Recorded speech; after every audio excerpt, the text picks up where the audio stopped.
Thank you. And good morning, everyone. Welcome, and thank you for coming to my talk. This is a talk about vulnerability, not the security-related kind, but rather the insecurity-related kind. The vulnerability that we feel when we're exposed, or when our weaknesses show, or when we fear that others will judge us. I'll start off with an example of being vulnerable. Me, right here on this stage, right now. Preparing this talk was really hard. Back in May, when I sent in my proposal, I knew that I was signing up for anxiety and stress. I had a rough idea of the stories I wanted to tell, but it took a lot of willpower to put it together. Now at the office, when people ask me, how's the conference talk going? I just smile and say, yeah, it's tough. But my wife at home, also, she knows what it's really been like. She's giving me invaluable help. She's listened to me and suggested research, and she's given me permission to tell some of the stories I'm going to tell today. In fact, she could have been my co-presenter today. I'll get back to those stories soon. I chose to get up on this stage because I think vulnerability is important, and yet it's so hard to be vulnerable. I want all of you to be able to come into work and be yourselves. I want to come to work and be myself. But for this, we need to build a culture where it's safe to be vulnerable. My motivation stems from a hope that we will enjoy work more and feel better at work. But we can look at this from a business perspective and come to the same conclusions. Great products happen through collaboration. Collaboration needs trust. Showing and making it safe to be vulnerable, that is how we build trust. Failing to build that culture, that's not a human concerns, losing out to business concerns. It's a lose-lose situation. So we better do that. But that these interests align, that doesn't make it easy to build this culture. Being vulnerable is still hard. So this presentation is about vulnerability at work, with your colleagues, with your manager, or if you are a manager, with the people reporting to you. The same lessons can be applied in your private life, though. I want to make a disclaimer. I don't have a solution for how you should be vulnerable, and I don't have a solution for how you should respond to others to make them feel safe. I will talk about the role that vulnerability plays for us humans, and a bit about what's going on in our brains. I'll tell you about its effects on work life when we hide our vulnerability and when we show it. But most importantly, I will tell some stories. My hope is that you will be able to tell your stories to your colleagues. There is not going to be a Q&A after my session. Instead, I welcome you to come up to me in person and talk to me. I'll stay around, and I'll be really happy to have conversations about your reflections or your own stories. My name is Martin, and I've spent a lot of the past year thinking about how I want to feel about work. Last year, I took on a leadership role as a team lead for the first time. It put a lot of things in a new light for me. It made me reflect on my effect on other people's well-being, and to what extent I gave them the space to be themselves. It also made me feel vulnerable. At the start of 2017, I stepped up to be the team lead of my old team. Then we moved into a new domain, and I built up another team in our old domain. So one team was getting to know each other and forming. And another, my old team, they were we were having these existential questions about what is it we're going to build in this new domain. And I was a fresh leader. I felt inadequate. So for much of 2017, I was far outside of my comfort zone. You often hear that you should be outside of your comfort zone. That's where you learn. It's also a place where you feel vulnerable. So I want to give you all a moment to think about times when you felt vulnerable at work. Maybe it's small things. Maybe it's kind of a big deal. And I will give you 2 minutes to think and to talk to the person sitting next to you. Please.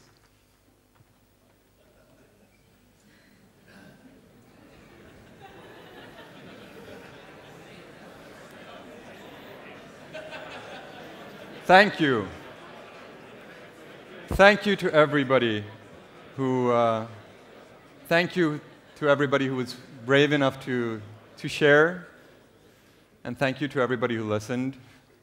The room never buzzed quite as loud when I did the dry runs, so I'm very thankful. And this, to talk to another person about the vulnerability you feel, this is one of the core things that I want you to keep practicing after my talk. Because talking about it is really how we build that culture where we feel safe to talk about it. It's a virtual cycle. Now, I couldn't hear exactly your words, but here are some of the things that came up in my own experience or when I've been talking to people. Perhaps some of them came up for you. Coming to stand-up meeting without any progress to report. Or bringing up a difficult topic at retrospective. Being unprepared in a meeting. Taking over the keyboard in a pairing or mob programming session. Opening a pull request for a code review. Deploying code. Finding out that the code you deployed caused an incident. Asking for a raise, or maybe the interviews you went through when you joined Klarna. Did any of these come up? Yeah, I can see some heads nodding. We in the software industry, we've spent decades and decades talking about code. How to organize it, how to architect it, how to refactor it, programming paradigms, design patterns, testing techniques. And we've spent at least a decade or two talking about process. How do we build software? Agile methodologies, Scrum, Kanban, stand-ups, retrospectives, pairing or mob programming. But conversations about the human side of software development have happened on the margin. We live with this stereotype about ourselves, that we are these logical, problem-solving beings unswayed by emotion. This stereotype is harmful. Great products happen through collaboration, and collaboration needs trust. So unless we build teams where we all trust each other, what we build will suffer. And if we hide and suppress our human side, trust will suffer. This uncomfortable feeling of being vulnerable, it serves a purpose. It's not some unfortunate aspect of the human condition that we have to live with. It isn't some irrational feeling that we have to guard against. It's something that we can benefit from. Let's back up a bit to make sense of why this is such a fundamental human emotion. We have to back up a couple of million years. So a few million years ago, early humans would set out in search for a better food supply or safety from some threat. Humans, we can walk far, and so these small groups would end up isolated from other humans. This is actually how we spread across the globe. But it didn't happen without hardship. Natural selection had plenty of opportunities. And in such small numbers, in such a small gene pool, genetic disease could surface. Now, a recent evolutionary theory poses a new hypothesis about what happened then. Instead of natural selection selecting for those individuals with the quote-unquote best genes, natural selection favored entire groups based on their ability to cope and help each other. The groups that developed the strongest connections between group members. Researchers called this theory, or hypothesis, the vulnerable ape hypothesis. So it's no exaggeration to say that feeling vulnerable is part of our DNA. It's not an unfortunate human aspect, it's a capacity that was selected for. So if feeling vulnerable evolved, it must have a biological basis. And our best clue is a brain chemical, oxytocin. It signals when another individual is safe to approach. As is usually the case with brain chemicals, it's not a one-trick pony. Oxytocin, it makes us feel good, less stressed, more connected to each other. But crucially, it's involved when we decide how much we trust each other. Oxytocin's role can be demonstrated in experiments. Consider a pair of test subjects. We'll call them Alice and Bob. Alice is given a sum of money. We can say $10. And then she's given a choice to give some amount of money to Bob. And the money received on the other end will be tripled. So if she gives the full $10, Bob receives $30. And then Bob gets an opportunity to give some money back. In other words, Alice has to decide how much she trusts Bob. She risks losing everything. And Bob, he must decide how trustworthy he is. Do I keep all the profit?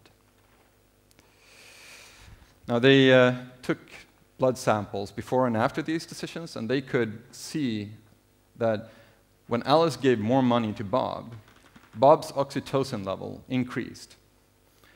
And when Bob had a higher oxytocin level, he was more generous.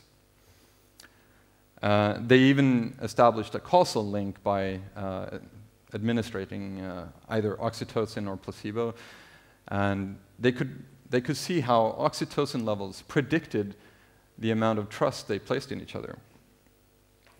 I mean, the conclusion here is that trust builds trust as a chemical reaction. We use all sorts of tactics to fight and suppress feeling vulnerable. From our earliest years, we learn to disguise and hide it. We hold back tears in the schoolyard. Sometimes we lash out, even though we know we did something wrong. We're not immune to this as adults. Indeed, it happens more than you'd think in the workplace. Let's look at some of the consequences when we hide from our vulnerability, when we don't feel safe to be vulnerable. Then we tend to hide our mistakes. And we hold back on our ideas. We tend to go with this consensus view. And if we get stuck, we don't ask for help. We can start blaming others.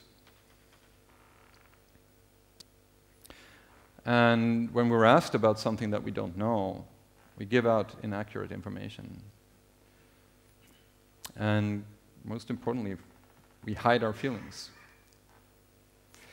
Now, if you overcome feeling vulnerable, and you can show it. Instead, what we see is that we are free to admit our mistakes. We start contributing our ideas. And we are brave enough to challenge the consensus or ask for help when we need it. We are ready to accept responsibility. We can admit when we don't know. And I would argue that we can be ourselves. When we show ourselves vulnerable to others, that is when we make connections that last. We build trust and we build friendships. Rather than be condemned or considered unprofessional, showing vulnerability will humanize us in the eyes of the other. And because they can see how their own insecurities are mirrored in yours, we create a space for them to be vulnerable. I have a very vivid memory of this happening to me. A few years ago, a few jobs ago, I was working as a developer on a Ruby team. It was a comfortable job. I knew the code base well. I was getting a lot of work done. I also didn't have much career ambition at the time. So my one-on-ones with my manager, they tended to be about him as much as they were about me. He'd ask me how I was doing. I'd ask him how he was doing. We'd start talking about the team, the projects, but also about life in general, and how things were going for the two of us. It was a two-way street. So one day, he came in and he seemed really downhearted. Sort of shoulders slumped and a bit distracted. So I asked him how he was doing, and we scurried off to one of these little cramped conference rooms for some privacy. And what happened in there stuck with me. He told me how he and his wife had been trying to have a baby for some time. He hadn't mentioned this in our one-on-ones, but it had finally started looking a bit more hopeful for them. But now they'd found out that they'd lost a baby. I was stunned, and I told him how sorry I was, and I let him talk. And then I started telling him about my experience with miscarriage. This happened before we had our own daughter, Sonia. We were just past 12 weeks in, when it's often considered a bit safer to for the baby, and that's often when people will start sharing with colleagues and friends that they're expecting. I just recently told my parents. That day when my wife called me is just one of the worst days I can remember. And what made it worse is like I wasn't even there for her. I had just arrived at a tech conference in Krakow.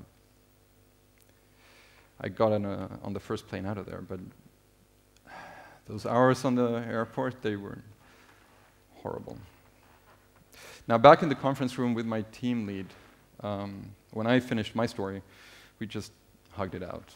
And later, he told me that he was very happy that he could talk to me.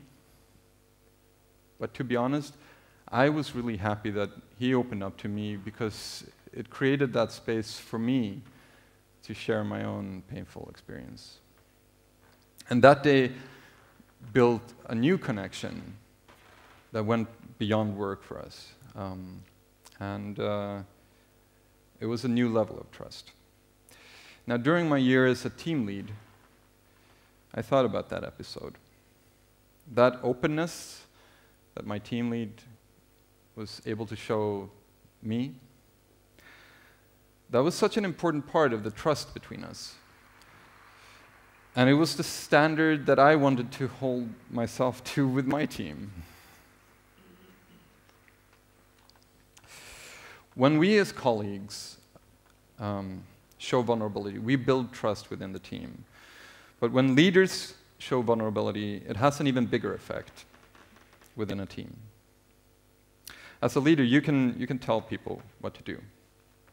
Or you can ask for help and be honest when you don't know things.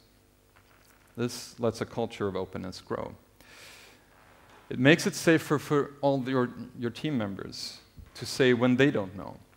And asking for help also triggers our cooperative instincts. A study ranked workplaces from a survey of different indicators of trust, recognizing excellence, information sharing, etc. And they correlated this with work performance. People in the top 25% compared to the bottom 25%. In the top, they reported 76% more engagement in their work. And their self-reported productivity was up 50%. It increased retention by half and almost doubled the rate that people would recommend their workplace. Now, these are all wonderful things that an employer loves to hear, right? What stood out to me was that the same study showed that people enjoyed their work more by 60%, and that they felt closer to their colleagues by 66%, and a greater sense of accomplishment, more than 40%. And they experienced less burnout by 40%. Now, all these map far closer to my own set of motivations at work. Burnout. I will share a story because burnout really shows how work life and personal life are not isolated from each other. When Elsa and we had our daughter Sonja, Elsa, she took the first part of parental leave. And I would come home from work to a very tired wife. I wouldn't have time to pull my shoes off before she was handing me the baby to give her a break. After some months, it was time to switch. I stayed home, and she went back to work. As it turns out, work wasn't as fun for her when she came back. Some of her friends at work had moved on, and the culture had changed. She didn't feel like she fit in, or that her work was appreciated. Then, after work, she would come home to a very tired husband, much like herself. And she would pause in the stairwell and brace herself and put on a good mood and step in, cheerful. A cheerfulness she wasn't feeling. Of course, I only found out about this much later. Back then I was clueless. I look back at that time and I wonder what we were doing. We weren't talking. And she felt that she had to be the strong one. Hiding her feelings took a toll.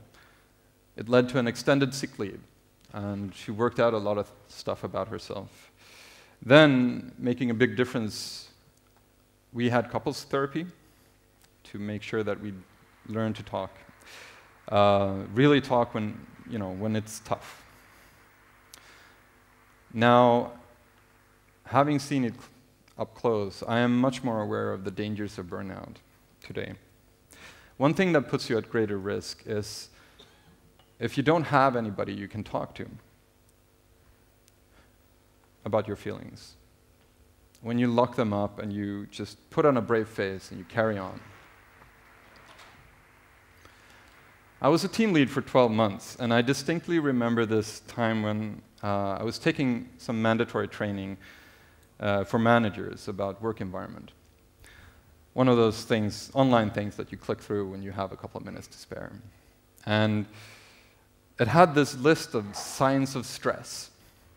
As a team lead, I'm expected to look for signs of stress in my teammates to catch stress-related illness early. That list read like a checklist for myself, one where I ticked off most of the boxes. Fortunately, I had a much easier time talking about it at home. We could make plans. What do I do about this?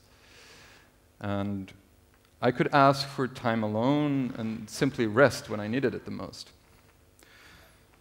By not having this double whammy of stress at work and stress at home, I was in a much safer position than my wife had been.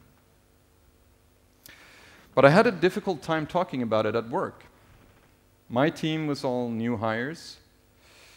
I didn't want to burden them. That standard of openness I wanted to hold myself to, that was just another list on my internal, another item on my internal list of failings. Talking to my manager, well, I had several managers that year. As I moved between domains, we never really had the time to build a relationship I needed to be open about the stress that I felt. In the end, I decided to go back to be an individual contributor. I'm very happy with my new role, and I'm very happy that we can move between roles here. I want you to think about your own role, just for a minute, and consider, like, are you happy with it?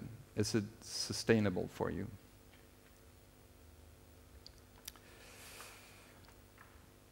I hope that by telling you about how important it is to be vulnerable, and by sharing these stories, that you will start to recognize times when you feel this uncomfortable feeling at work. And that you will see the value in starting to talk about them. It is an important building block in the trust within your team. Now, I would like to end this talk by pointing out another reason that I was at lower risk of burnout than my wife. I'm a straight white man. So for many in this room, vulnerability arises from who they are. Now, this isn't the case as much for me. I can step into our offices not really thinking about my appearance or mannerisms, and I can talk about my friends or partner or interests without giving it much thought. I fall squarely on the winning side on most power dynamics. I'm white, male, heterosexual, able-bodied. I don't have to cover up part of who I am. When you break the norm in some way, you will experience another source of vulnerability. We're vulnerable when we feel open to attack. Imagine feeling that you're opening up an entire gender or sexuality or ethnicity to attack. Covering aspects of who you are, that's not necessarily about hiding that aspect completely, but rather trying to minimize the difference and make it stand out less. And that's spending energy. For example, I've seen women engineers avoid giving that softer part of an engineering demo, lest they reinforce stereotypes about women. One study found that 66% of women reported that they covered some aspect of who they were at work. But I find it particularly interesting that the same study found that straight white men, that ratio was 45%. Almost half of me, like my category. Think about that for a minute, because we often talk about inclusion as though it's about these underrepresented groups. But the real deal, the inclusion where you feel included for who you are, it benefits everyone. It's something that's necessary for some, but it benefits all. I made a disclaimer earlier that I wouldn't tell you about how to approach this difficult topic, but for For this, I'm making an exception. Go see Beverly's talk after lunch. She's going to be talking about how to be a great ally, and that's exactly what I want us to be. I have less fear from opening up to you than many others in this room would have. And the way I see it, this gives me a responsibility to show my vulnerability. Because I can, and that way I create an environment where others can. In closing, I will leave you with some thoughts. And it's that showing vulnerability is important in work and personal life. And not being able to show your vulnerability, that's downright dangerous. Have empathy with yourself and recognize when you are vulnerable. And understand that others may be vulnerable in situations where you are not. So be generous and show your vulnerability if you can, because it creates safety for others to do the same. Thank you.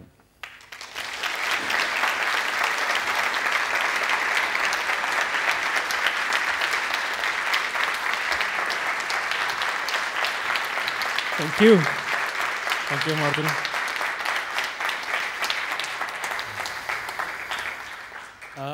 As Martin mentioned, you won't be taking questions on but stage. you're welcome to come and talk to me. That's right. So I'm going to hand over this big, heavy box to you, which is a present from us here at the conference. And that was great. So let's just give one more round of applause to Martin, please.